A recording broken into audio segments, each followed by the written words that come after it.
I'll let them begin. Well, welcome on this auspicious anniversary of 9/11. It happens to coincide with the first conference of the court in its new term, and I want to welcome you to the Michigan edition of The Odd Couple, as Justice McCormack and I are referred to. The question is, why are we here? Why is this something worthy of your time and ours? We have this morning enacted a new court rule concerning the provision of language interpreters for those who have limited English proficiency.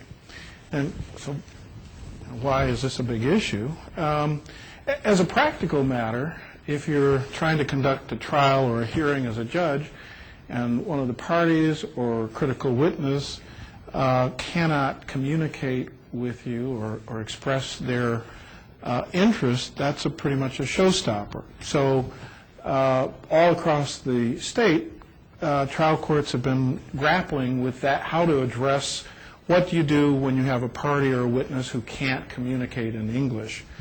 And that has been going on for a while. And our former colleague, Justice Marilyn Kelly, 3 years ago, as a part of her Access to Justice mission, which Justice McCormack succeeded, she began to focus on this issue of inconsistent application of how you address this problem. And so she created a committee and began studying this problem, and that has, I think, happily led to today's court rule, which I think assures meaningful, consistent access to everyone, whether you speak English well or whether you have difficulty understanding the language. And I think that is an important thing that promotes the kind of justice system that we are advocating in Michigan. And I'm quite proud to have been a part of a court that recognized the need to have a consistent and fair and equitable process. And Justice McCormack will actually talk about what's important about it.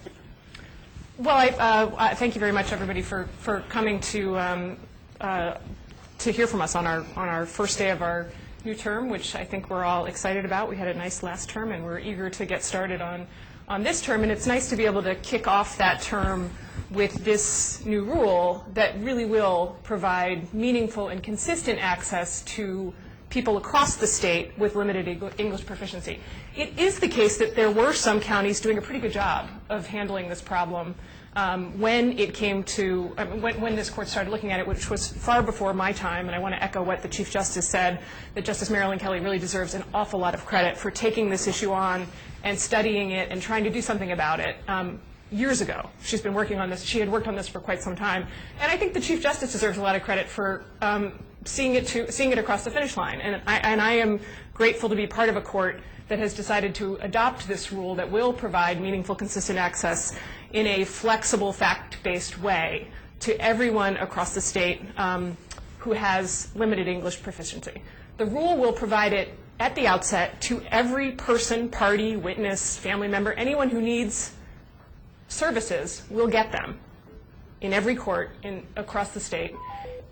They will not be asked to pay for it unless they can pay and they are well-resourced, they have the ability to pay, and only then if they are a party. If they're a witness, a family member, somebody else with an interest in a court proceeding, they will never be required to pay. So this rule is, in my view, an enormous statement from this court that access to justice, meaningful, consistent access to justice, is a priority of this court. And I'm proud that it's one of the first things we've done this term. I can be more specific, or we can wait for your question. This is quite uncomfortable to be questioned. I'm usually the one that's asking questions. So here's your opportunity. Can you guys kind of give an example of a case where this kind of rule would have been helpful? Yeah. Or derailed justice in some way? Yeah, we have. I mean, obviously, we haven't personally witnessed this, but it has come to our attention that in some of the counties where they were doing not as good a job as some other counties, there have been cases where a domestic violence victim seeking a personal protection order has had to rely on the interpreter services of her abusive spouse. And that's not acceptable to this court. I'd rather not have my abusive spouse translate for me. And there have been other examples of children in a divorce and custody case being asked by a trial court to provide interpreter services for their parents. Those are the kind of examples that we want to make sure never reoccur. How does this get applied? I mean, it's got to come with a significant price tag. Actually, as we said, courts are doing this right now. Not necessarily consistency, but in our largest jurisdictions, they've been providing interpretive services for some time now. So it isn't a new activity. What this rule basically does is create a template that will work across the state so that the rules are consistently applied to provide the meaningful access to persons who have limited English proficiency. But with technology, there are actually some reductions that you can have for example, like having telephonic interpretation. So as technology gets more robust in this area, will even some of the costs that the local courts are experiencing now will be reduced. Have you done like a fiscal impact study about how much this might increase the cost? Yes, we have a range of estimates about what they're based on the aggregate population of people who are LEP, and it ranges roughly from 7 to 9.5 million.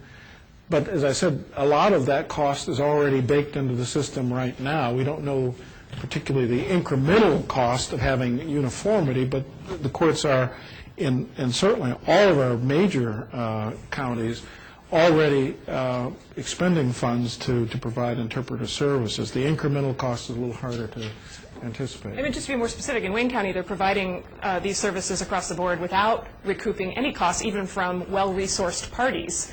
This rule is going to let Wayne County recoup costs from well-resourced parties. So I think it's hard to say how it all nets out.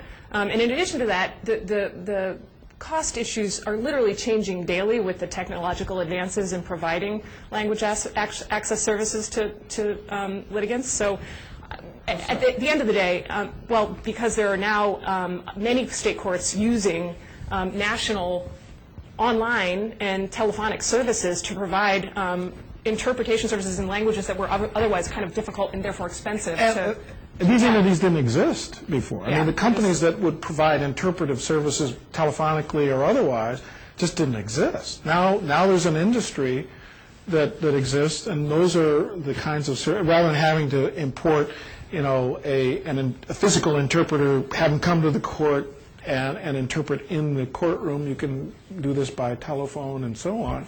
So those are ways in which some of the technical advancements and the growth of an industry of translation generally are reducing costs. But I was going to say, just to play to type, at the end of the day, what the court is saying is access to our courts is not something we're willing to put a price tag on. We're going to guarantee it.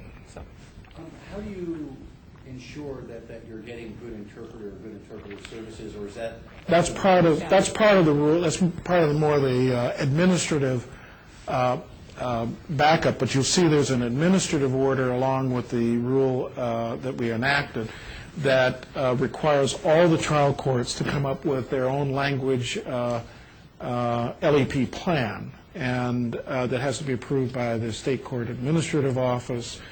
And there's a model template that's already been supplied, that is being supplied with this order to all the trial courts, and we'll provide technical assistance to the trial courts through our administrative office to scale.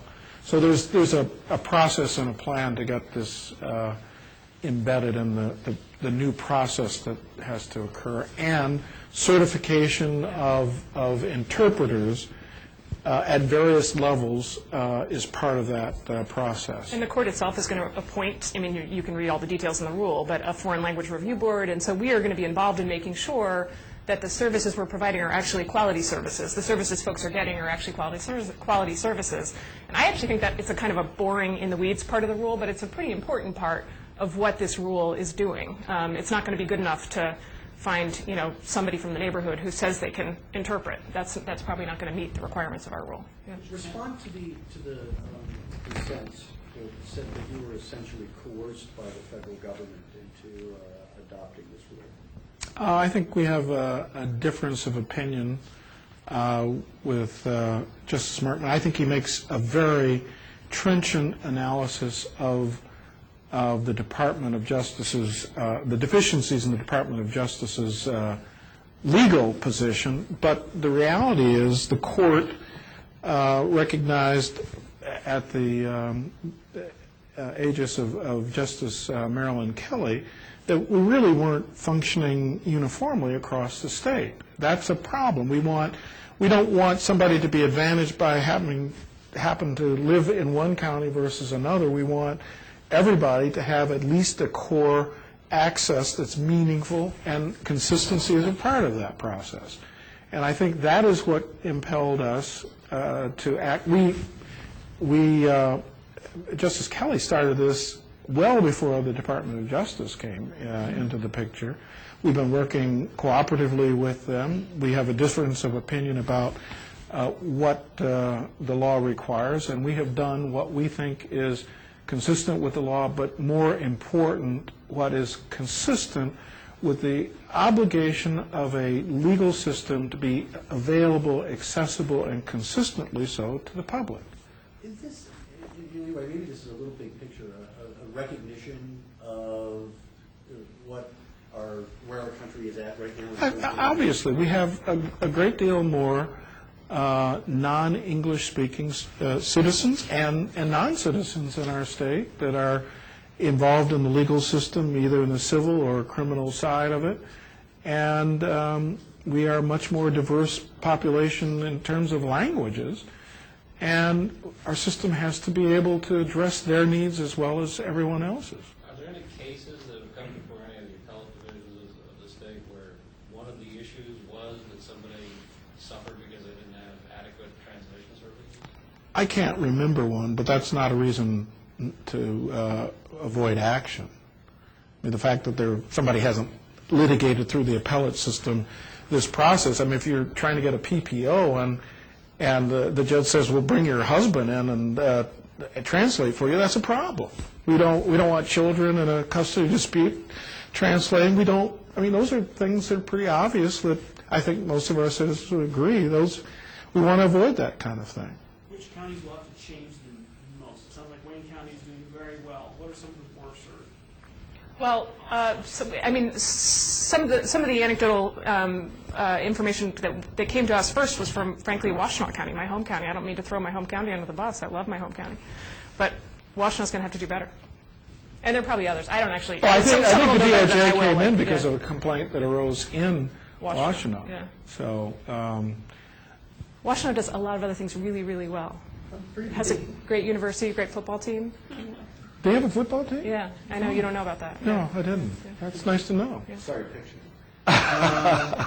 Did this start out of a DOJ complaint? No, no. Justice Kelly, 3 years ago, created this committee. Someone said something that the DOJ coming. They came in. I think that's why DOJ got interested. Yeah. They came in about a year later after Justice Kelly's committee to study this issue and how to deal with the consistency question. Came in because of a complaint that originated, as we understand it, in Washtenaw. What's the status of that? It's still open, but we decided on the rule because we decided what we thought the law and our system required. That's why we have the rule, and I don't necessarily believe that the department has different views on these things, but we've done what we think is appropriate for Michigan. department also cares about meaningful, consistent access, and so I think we agree on an awful lot, actually.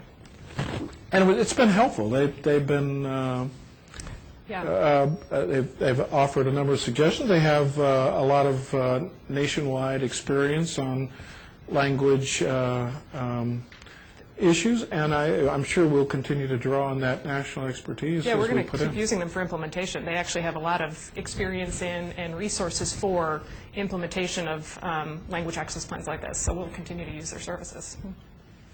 Ever since you guys have been on the court together, it seems like we've seen a lot more instances in the past than in the past where Democratic nominated justices and Republican nominated justices have actually agreed and worked together on what would seem to be controversial issues. Would you guys like to address that? It's Bridget's fault. Is it Bridget's fault? Okay. I think it's the Chief Justice's fault. I think we have a good administrator. administrator.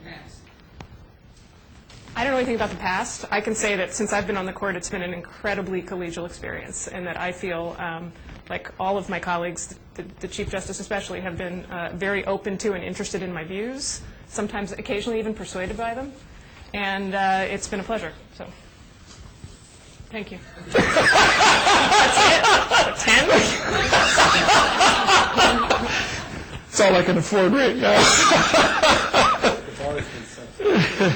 Chief Justice Young, I mean, seriously though, 4 years ago, I couldn't imagine you and Justice Hathaway sitting here having this kind of a press conference. You have a limited imagination. Look, I think we have worked very hard to put the past behind us. I mean, this is my 15th year. It is by far the best year of those 15 years. We are moving forward. We're looking forward. We are, as Justice McCormack said, we are respectful of one another's views. We still have very significant philosophical differences about the law, and yet we have the ability and the willingness to listen to one another. Before we started, we were just chatting, and somebody asked about the dissent and what its import was. Did we even see the dissents before they were issued? And I said, of course we do. And we talk about this week to week. Every week we have a meeting, and we talk about all the opinions and where people are. And Justice McCormack said, yeah, and sometimes we even changed our mind. And you were shocked that we did that. Last term, we had a couple of opinions that started out as dissents that became majorities because they had the stronger, more persuasive analysis. And that's what you really want in your senior court, a court of hopefully talented, learned lawyers, and I think this is that court, where we argue forcefully for our views, and we listen to the views of others that may disagree. I think this is a wonderful court, and I'm so happy to be a part of it. I have to give it back. I need that for groceries, thank you. I don't have 85 hot dogs to make. Oh, God, I'm sorry. One of the things, we have to cut this short. No, we don't. Because Justice McCormack is cooking hot dogs for 85 adolescent boys who are engaged in water polo. That's a lot of caloric intake, and that's what she's got after this conference. So I just want you to know, if she rushes out, it's because she's got to save the day back at the ranch for all those adolescent boys. Can you talk about some of the other things that are coming out down the pike on this term? Wait a minute. There's a phone. What'd you say? Phone question. Okay. Hello? Yes, Yes, Ed. we're hearing you. Speak up, Ed. Okay, I'm sorry.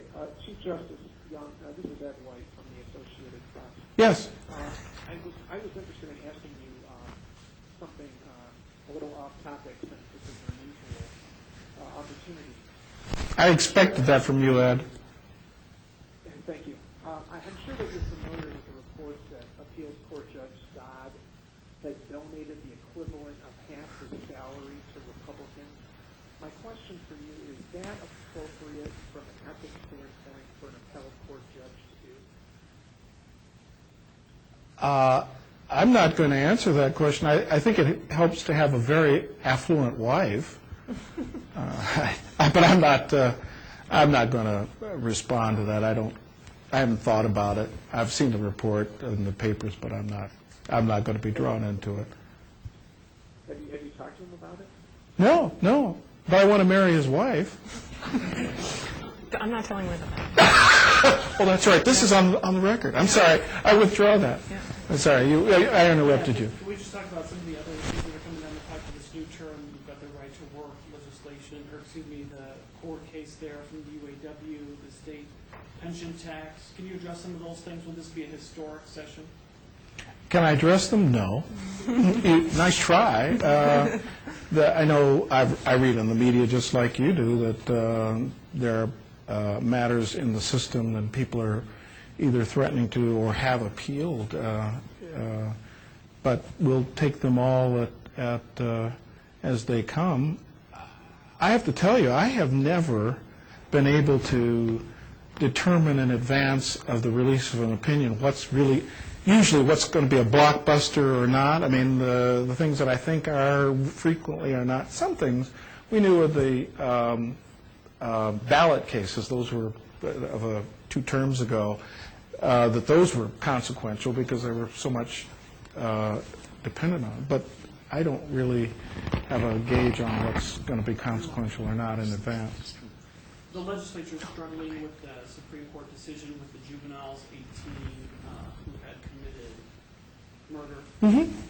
Should they interpret that retroactively? Do you have a comment on that? Are you kidding me? I mean, you really are. It's really cute that you're going to ask me for an advance opinion on the question of whether SCOTUS's opinion. Yeah, my general thought. Look, that's a matter that likely will get appealed to us. I am aware that John O'Meara and the federal Eastern District has determined that the Supreme Court decision is retroactive. That's one opinion, and I'm sure we'll get many more, and if it gets appealed to us, we may end up deciding for ourselves. His opinion is interesting but not binding on us. But obviously we can't comment on cases that are about to be before us, so I was just politely. curious what the arguments that you've heard for. But, I mean, those are arguments that haven't yet to be made to us. Going back to what we're here about, what's your message if there are some lower courts in some of the legality counties that have small budgets and they complain or they go to the legislature to ask for more funding? What's your message to them? Do you believe that all counties should have the necessary funds available to do this? If somebody asks for more, is that a reasonable request? First of all, I think there may be some counties where limited English language is not a recurring or large issue. Their populations just aren't so heterogeneous that they have a lot of this population. So it's probably not going to be a problem. In the southeastern Michigan, where most of the limited English proficiency population lives, they're already doing this. In McComb, Oakland, and Wayne, they are already expending the funds. And actually what Justice McCormack said is really quite true. The rule, they've been giving these without any regard to the ability to pay. I just don't think as I like to say, the Sultan of Brunei should be able to come and at Michigan taxpayer expense get an interpreter that he could afford on his own. So there was actually an opportunity in some of the more courts that have a robust language interpreter population to recoup some funds that they're not recouping at the moment. I would add that I would just add that I think another part of the message is we will work with, we have a pretty innovative and creative administrative staff, and we will work with counties on figuring out how to provide these services in ways they can afford. And we believe there are more and more ways to do that, and we are determined to help them do that. There was a question over here. You several times mentioned technological advances. If those advances did not exist, do you think this rule would be possible? it would have to be possible. Unless your view is that people who cannot speak English should be barred from the courts, we have to figure out a way. As I said, if you're a trial judge and you have a witness that cannot be understood and cannot participate, that's a showstopper. Chief Justice, will you bring us up to date on how you're doing on the 36th District Court? Are you getting that back in the shape? Where are you in that, sir? It is going well. It's not without its bumps. It's a court that has languished without strong leadership for many years. And so as both, we have a new leader, and Chief Judge Blount, who is by all accounts doing well in establishing a leadership team to assist her, along with Mike Talbot, who we appointed to go in and make the kind of radical changes that have been too long deferred, to make it possible for the court not only to function within its budget, but to function well within its budget. So we are providing additional resources to that court, and I'd say it's going better than I had hoped, frankly. Was your court negligent in waiting so long to get into this? And this has been a continual chronic problem. I would be chary to accede to your suggestion that we were negligent. I would say that we perhaps were too credulous in accepting the reports from the court at face value. We, in retrospect, I wish we had been more questioning of some of the rosier reports. But what clearly caught our attention is, for many years, that court had been in excess of its budget, but the prior administration never alerted us to that fact. The budgetary issues are really not within our direct supervision. That is a relationship between the local court and its funding unit. And so long as the prior administration continued to fund the court beyond its authorized budget, we never got an alert saying we have a problem. The Bing administration said, we have a problem. And that's what prompted us to go in and realize that there was a $5 million excess of budget problem there. And so, again, it's in the judiciary, because of the way funding is done at the local level, it's very hard to understand what's going on until you get an alert. And unless the funding unit is telling us, or the local chief is telling us there's a problem, it's really hard to audit nearly 300 trial courts to understand what is going on operationally. Well, we got 85 kids that are in. I just have one more quick question. Obviously, you can't talk about the arguments that are being said and whatnot. In the past, though, and you were surprised by some of our reaction, that opinions have changed in the court. Moving forward with all these cases that I mentioned, what direction will you approach these issues with? The same kind of commitment to trying to get the law right. I mean, there isn't any magic to this. We try and get the law right. Hardworking collegiality. You heard it here. It's coined. Just one last question on the translation issue. Are you confident that you have enough capacity in the system with the number of translators that you have available, that it's not going to slow down trial court dockets to have to bring people in, where maybe in the past they wouldn't have been bringing someone in? I don't know the answer to that. I don't. First of all, we have to establish what the obligation is. I think that's what we've done, and I think we will try and move the resources that are needed to ensure that the public has consistent access, whether they speak English well or not. That's it. Thanks for. Thank you very much.